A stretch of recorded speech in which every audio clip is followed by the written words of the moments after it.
नमस्कार छात्रों, height and distance की इंटरेस्टिंग क्वेश्चनों का solve. Shadow of a tower on the plain ground is √3 times the height of the tower.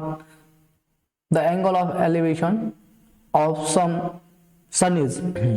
ये होना चाहिए था। मैदान पर एक टावर की छाया की लंबाई √3 गुना हो तो सूर्य का उन्नयन कोण क्या होगा। तो देखते हैं, मैदान है, मैदान पे एक अगर बिल्डिंग है, ये टावर खड़ा हुआ है तो इसकी यहाँ पे सन होगा मान लो। तो सन की वजह से यहाँ पर जो एंगल बन रहा है, ये शैडो बन रही है, अगर ये 1 है तो ये √3 टाइम्स बन रही है। तो बताओ एंगल कितना होगा। ये पूछा गया है तुम्हें क्वेश्चन, यहाँ से अगर बनता है तो कितना बनेगा ये बताना है। तो ये राइट एंगल ट्राइंगल बन गया, यहाँ पे 90 डिग्री शो होगा। तो आप देख सकते हो ये हमारा परपेंडिकुलर है और ये बेस है। तो टेन थीटा इक्वल टू होता है परपेंडिकुलर अपॉन बेस। परपेंडिकुलर 1 है, ये √3 है, तो ये किसके इक्वल हो गया। तो ये वैल्यू होती है हमारी 10/30 की। तो थीटा इक्वल टू 30 हो जाएगा। ऑप्शन नंबर बी इसका आंसर हो।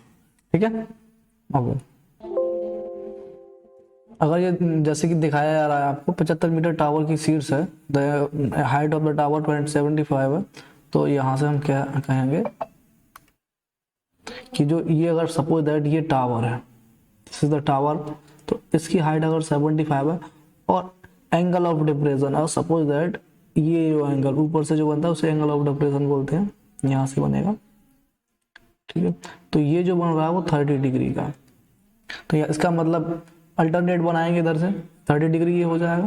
तो यहाँ पर भी हम अभी जो इस्तेमाल किया था 10/30 इक्वल टू 1/√3 होता है। जो भी अगर आप बना अपना परपेंडिकुलर 75 होगा तो उसका √3 टाइम्स इसका बेस रहेगा। यहीं पे आधार से दूरी पूछी हुई है, या फिर distance of the car from the base of tower, tower से यहाँ से बेस से जो हाइट पूछी है, मतलब आपसे बेस पूछा गया तो कितना हो जाएगा 75√3। Okay, answer number option number C. Next, a ladder 15 meter long just reached the top of the vertical wall. If the ladder makes an angle of 60 degree with the wall, then the height of the wall is।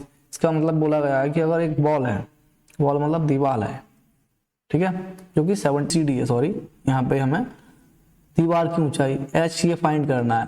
तो हमें अच्छे से पता है ये hypotenuse और perpendicular में इस दोनों में कनेक्शन हमारे साइन के लिए होता है। Sine 60 equal to perpendicular upon hypotenuse. तो परपेंडिकुलर, तो साइन 60 इक्वल टू क्या होता है, साइन 60 इक्वल टू होता है हमारा √3/2। अगर हाइट की वैल्यू अगर 2 है तो इसका आंसर हमारा √3 आएगा। बट हाइपोटेनस की वैल्यू तो 15 है, मतलब 2 यूनिट की वैल्यू 15 है। तो परपेंडिकुलर निकालेंगे तो, या फिर 1 यूनिट की वैल्यू निकालेंगे तो 15/2, जबकि हमें वैल्यू तो √3 की वैल्यू निकालेंगे तो √3 का मल्टीप्लाई इधर भी।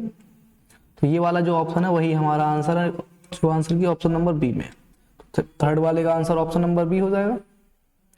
ओके, नेक्स्ट क्वेश्चन में देखेंगे, the angle of depression of a car parked on the road from the top of 150 metre high of tower is 30 degree. The distance of the car from the tower in metre. अगर जो tower है 150 metre ऊंचा है, जो ये suppose कर लेते हैं यहाँ पे टावर,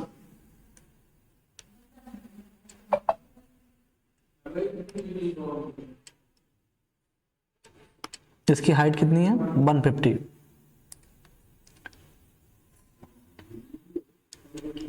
मीटर, और जो एंगल है वो 30 डिग्री का है। तो आपको यहाँ पे ये बताना है ये कितना होगा, डिस्टेंस कितनी होगी।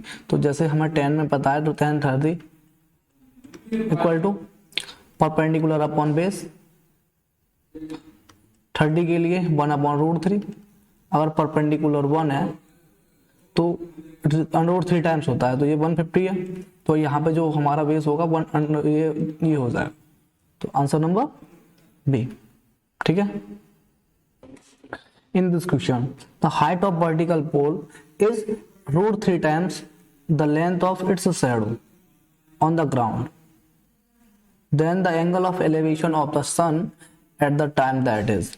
ऊर्ध्वाधर ध्रुव की ऊंचाई जमीन पर छाया की लंबाई का √3 टाइम्स है। यहाँ पर अगर छाया, सपोज दैट शैडो जो आ रही है, ये शैडो है, ये जो शैडो वो 1 है, तो ये जो हाइट है वो √3 टाइम्स है, ठीक है, ये जो हाइट है वो √3 टाइम्स है। तो आपको एंगल ऑफ एलिवेशन बताना है।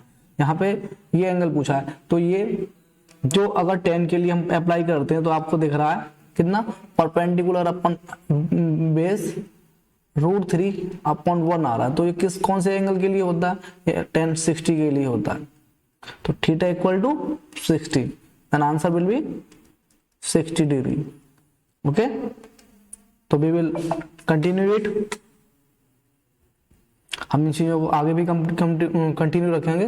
अगर आपको ये चीज़ अच्छी लगती है तो बताइए, मैं इम्प्रूवमेंट करके और सारे के सारे एक्सरसाइज को एक ही चैप्टर में या एक ही सेशन में कंप्लीट करने की कोशिश करेंगे। धन्यवाद।